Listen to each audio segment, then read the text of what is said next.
প্লেয়ারে আমি নামার পরে চতুর্দিকে সমুদ্র, অসাধারণ একটা সুন্দর দ্বীপ, এবং তার জলগুলো সব নীল কালারের, এবং জলের উপরে বসে বিশাল বিশাল লাল, নীল, সবুজ, হলুদ, তামাটে এবং বিভিন্ন কালারের মাছ দেখবেন আপনি খেলা করছে। আপনি নৌকাতে বসে বসে এটাকে দেখতে পারবেন। আপনি সমুদ্রের নিচে ডুব দিয়ে বিভিন্ন বড় বড় মাছের সাথে আপনি খেলা করে আসতে পারবেন, কোরাল পাথরের সাথে খেলা করে আসতে পারবেন, সমুদ্রের বিভিন্ন জীবজন্তুকে চাক্ষুষ দেখে তাদের গায়ে হাত বুলিয়ে আপনি আসতে পারবেন, ব্যবস্থা আছে। তো ওখানে আমি কথাটা এই জন্য বলছি, ওখানে সন্ধ্যার পরে আমি আমার ড্রাইভারকে বললাম যে ইহা পে কোই মসজিদ হ্যাঁ। হোটেলে তো গিয়ে যখন আসর পড়লাম, আমি ভাবলাম যে মাগরিবের নামাজটা দেখি আছে কিনা। আমি বললাম ইহা পে কোই মসজিদ হ্যাঁ। बोलते हाँ सब बड़े मस्जिद हैं, यहाँ पे बहुत बड़ा एक मस्जिद है, चलिए आपको मैं वहाँ ले चलता हूँ। তো আমার ড্রাইভার ওখানে আমাকে নিয়ে গেলেন, গিয়ে দেখি জানেন 3 তলা সমুদ্রের পাড়ে পোর্ট ব্লেয়ারের মাঝখানে কি অসাধারণ একটা মসজিদ। সেখানে অসংখ্য মুসল্লি, এবং জানতে পারলাম পোর্ট ব্লেয়ারের লোক সংখ্যা হলো 6 লক্ষ। 6 লক্ষের মধ্যে প্রায় 1 লক্ষের মতো আছে মুসলিম, প্রায় 21% মুসলমানরা সেখানে আছে। বাকিরা প্রায় 79% হিন্দু। হিন্দুদের মধ্যে বাঙালি, তামিল, তেলেগু এবং নেপালি কিছু আছে, এই ধরনের হিন্দুরা সেখানে আছে। এবং আপনি অবাক হবেন, কথাটা এই জন্য বললাম, পোর্ট ব্লেয়ারের পাশে আরেকটা দ্বীপ আছে, এটার নাম হল হ্যাভলক আইল্যান্ড। হ্যাভলক আইল্যান্ডে পোর্ট ব্লেয়ার থেকে সমুদ্রে জাহাজে করে প্রায় 2 ঘন্টা সেখানে পৌঁছতে হয়। হ্যাভলক আইল্যান্ডের পরে আরেকটা আইল্যান্ড আছে, ওইটার নাম হচ্ছে নীল আইল্যান্ড। সেই নীল আইল্যান্ডে আরও আধা ঘন্টা পরে পৌঁছতে হয়, এবং সেখান থেকে এসে পোর্ট ব্লেয়ার থেকে আরেকটা আইল্যান্ড আছে রস আইল্যান্ড, চতুর্দিকে সমুদ্র, কিন্তু সে আইল্যান্ডের মধ্যে এত বড় বড় হরিণ, সে হরিণ আপনার কোলের কাছে আসবে, আপনার কাছে আদর নেবে, ওরা কোনো ভয় দেখাবে না, বিশাল বিশাল শিং নিয়ে হরিণ আপনার কাছে আসে।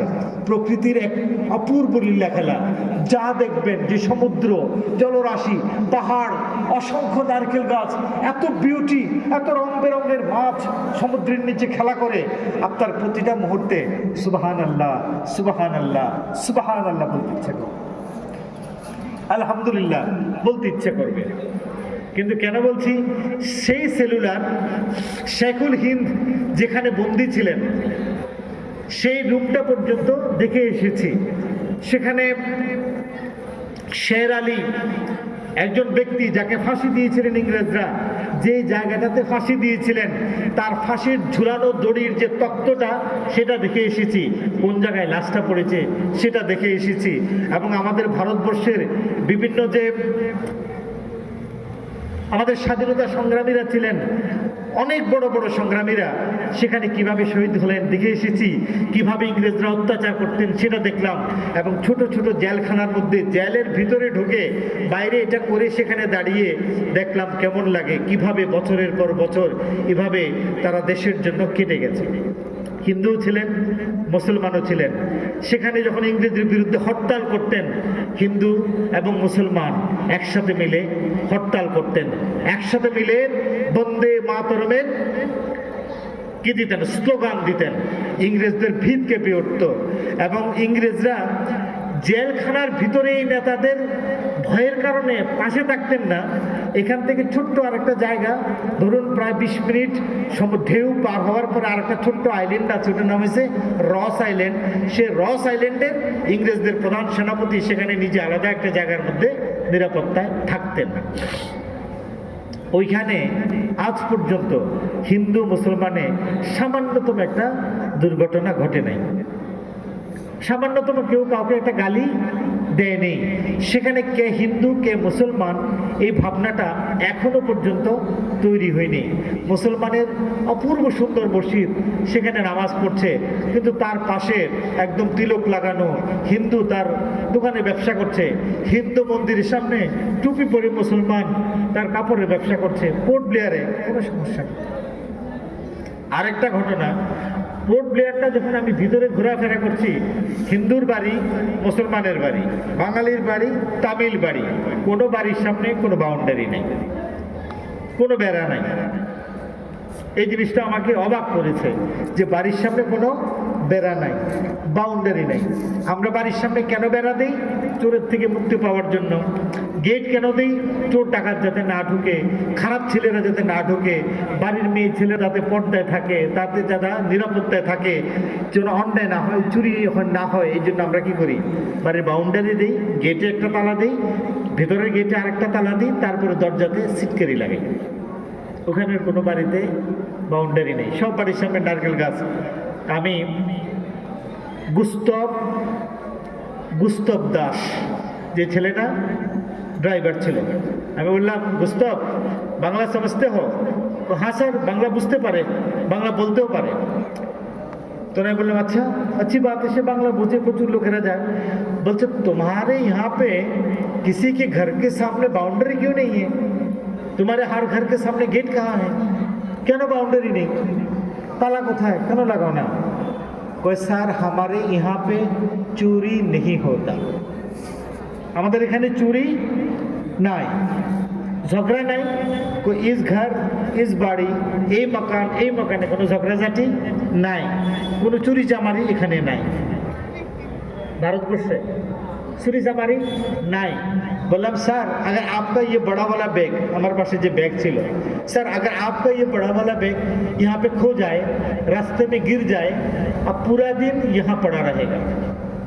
आप पूरा दिन घूम के अगर आपको बैग याद ना आए, बात भी याद आए, आप यहाँ चले आइए, आपका बैग यहाँ पे पड़ा हुआ मिलेगा। देखবেন আপনার ব্যাগ এখানেই সারাদিন পড়ে আছে, কেউ ধরছে না।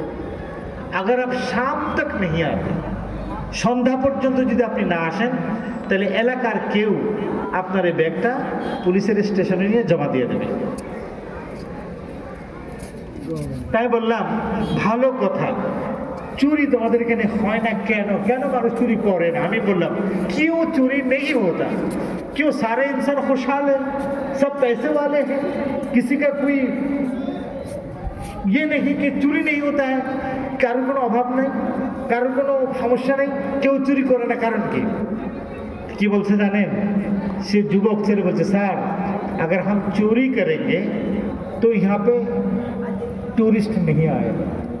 স্যার আমাদের ছেলে মেয়েরা যদি চুরি করে, একটা চুরি দুইটা চুরি, এটা তো সবাই জানবে, তখন আমাদের এখানে কোনো পর্যটক আসবে না, আপনার মতো আমাদের এখানে কেউ ঘুরতে আসবেন না।